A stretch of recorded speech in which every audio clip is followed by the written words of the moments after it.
You cheated on her.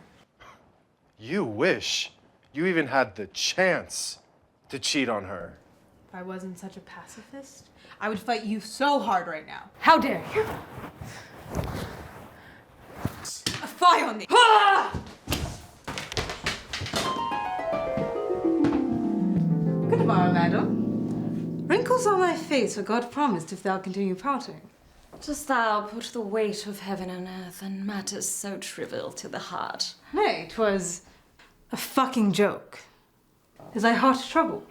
What afflicts you? I fear joy hath become but a faint whisper I hear in the halls at night, seeping from dreams that promise soothing so long as night sweeps over the land.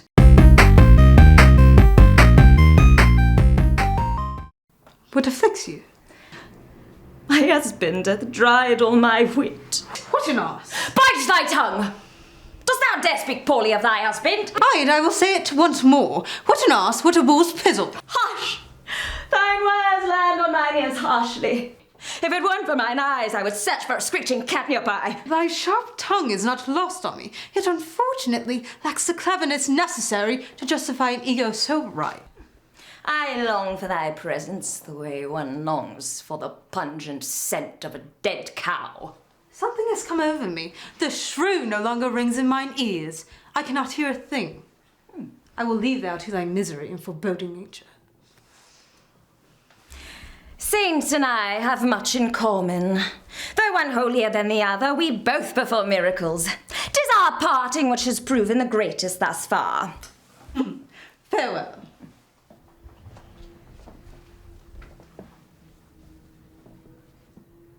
Hath thy housework proven fruitful today, wench? James, thou know'st I do not care for thy mockery. How I miss thy youthful nature. Oh, would thou please put thyself to use and shut up? If I weren't so kind, I would call thee an ass-hat to all the town and speak of our grueling marriage. Oh, apologies. Oh, 'twas a dim-witted toad which has so disconcerted me I've lost all my sense. Thou lovest toads. Nay, James. 'Twas an unruly woman. I dare pose a humorous remark if it would not end with my head on a spike and cow manure in my hair. Art thou too cowardly to speak? The remark was regarding thine unruly nature. Thou were correct to bite thy tongue. Thou canst bite my tongue. I prefer the texture of algae. Thou behaves as if I were the toad. An unpleasant remark is deserving of an unsatisfactory response, my liege. Kiss me. I hope to find peace again.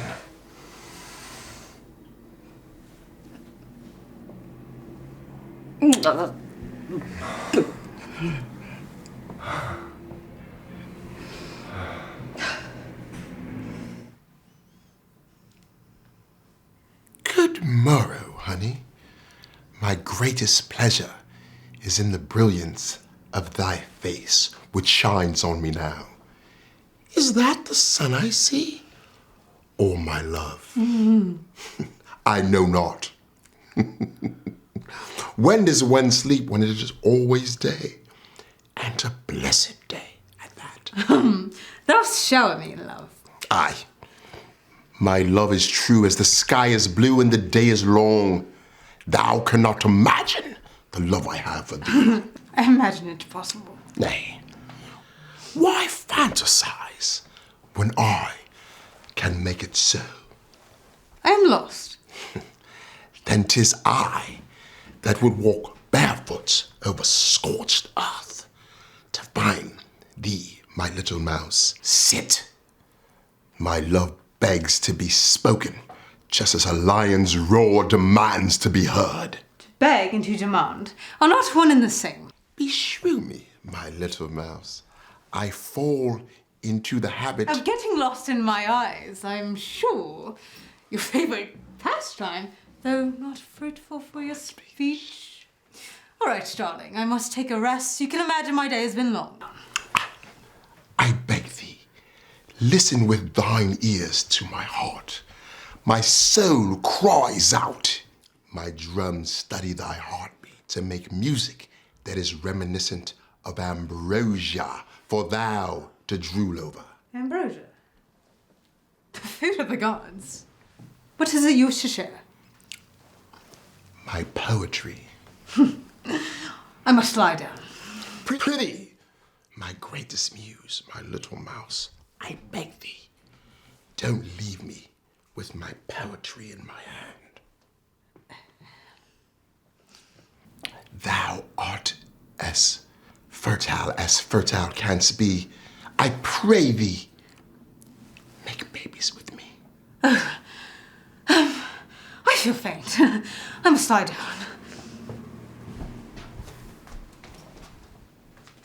Was my rhyme so unpleasant? I said thou look fertile as fertile canst be. That was good. That was very good. The Dickens. If it isn't the pungent stench. Lead, gentlewoman. Woes plague my brain. Oh, what a pity. Before thou hadst bite, wit, and humour. Now call thou dry and count me bored. I've met snakes more appealing than thee. Dost thou have a speck of empathy? Thou art so salty, even at a distance, the taste of brine arises in my mouth. Dost thou salivate at the taste of brine? Dost thou salivate at the taste of dog shit? Count me entertained, Molly. Lucy. Now we are acquainted. That is meaningless. One can be acquainted with a rock. Dost thou call me a rock? Vapid like a rock. Crude like a rock. Boring like a rock.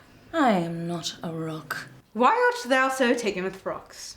'Tis thou who first spoke of rocks. Pry thee, no more. Rocks, rocks, rocks. Shallots, shallots, shallots. Shallots? Yes, shallots. Thou art a shallot. I am a shallot. Remember the pungent stench I spoke of? Nay, apologies. I was only trying to make you laugh. I have found respite from sadness while speaking with you. I suppose I feel lightness that has otherwise been a stranger to my heart. My husband wishes for children. You are the sun, my little mouse. Thou art not pleased with thy husband. Doth the earth send to the universe? I stand firm. 'Tis the earth that sent to the universe. However, thy torment is apparent. I know thy pain all too well. An angel has whispered in mine ear. Thou hearest voices. Nay, there is no angel. I knowst. I was only trying to indulge thy sentiment. Perhaps thou art not as quick-witted as I presumed. The angel speaks again. She says thou art an ass. And that we leave our husbands. Brilliant! How? What shall we tell them? We tell them the essence of women so teases at my soul a sweet torment. 'Tis daunting how enchanted and haunted I am by the mere presence. Such temptation, woman on woman action, could only lead to the dishonor, and we'd sooner leap into fire than taint the nobility. Marvelous! I will go tell James immediately. He will desire me so much as a wart. Never in my life have I felt so gay.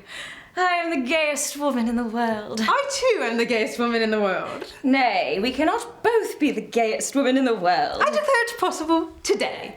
We are the gayest women in the world. The world only sings gay tunes today. James could not make me so gay as thee. What cannot make me so gay as thee? Thou art a wonderful friend. I will tell Mark. Our separation, though devastating now, will only make him gay in times to come. Aye, heartbreak does not last forever. We can find comfort knowing that Mark and James can live gaily once again. Go now, speak to thy husband, yet lose thy gay nature. He cannot know of such joy such a seemingly tormenting time, or he may become suspicious. Goodbye, beautiful, gay friend. Goodbye. My gaiety is too much to bear. Such happiness is overwhelming. All my life, I feel like I've been suffocating, living in a small room, reminiscent of a closet even. And no gay person lives in a closet, unheard of. Oh, Lucy. Who art thou? Sydney? Sydney, what are you doing? Oh my God. Are you dead? No, Lucy. I'm simply your conscious, speaking to your subconscious. Speak to me, Sydney. I have to let it be known that Molly is not your happiness. You must let go of the deep belief that she is. No, I think I love her. We kissed. You don't love her. You seek her validation. Molly has expressed to you that she doesn't feel the same way. The choice is yours. Choose wisely.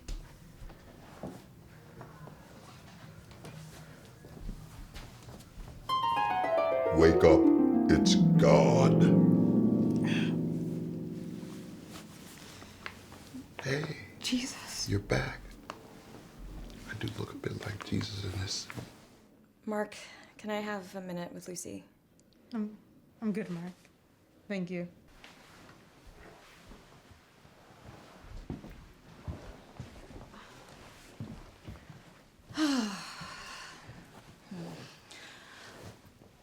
Wait, Molly. I have something to say. I hit my head. Yes, you hit your head. It was freaky. Yeah, I know.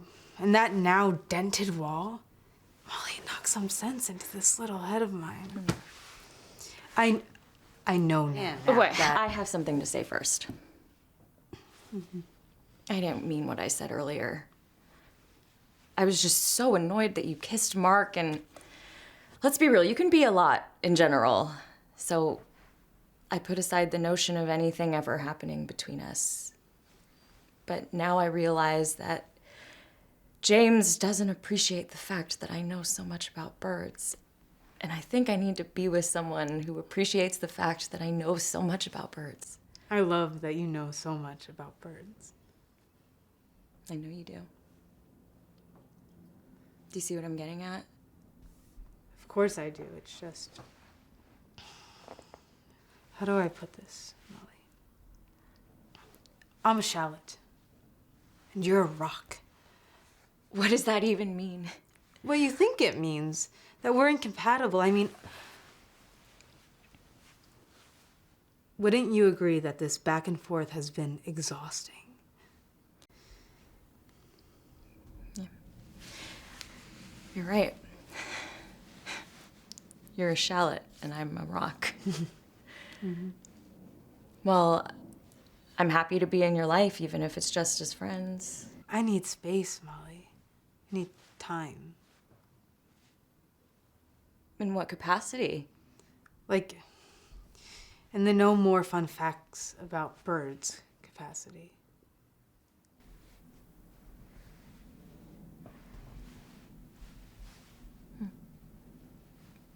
Fine.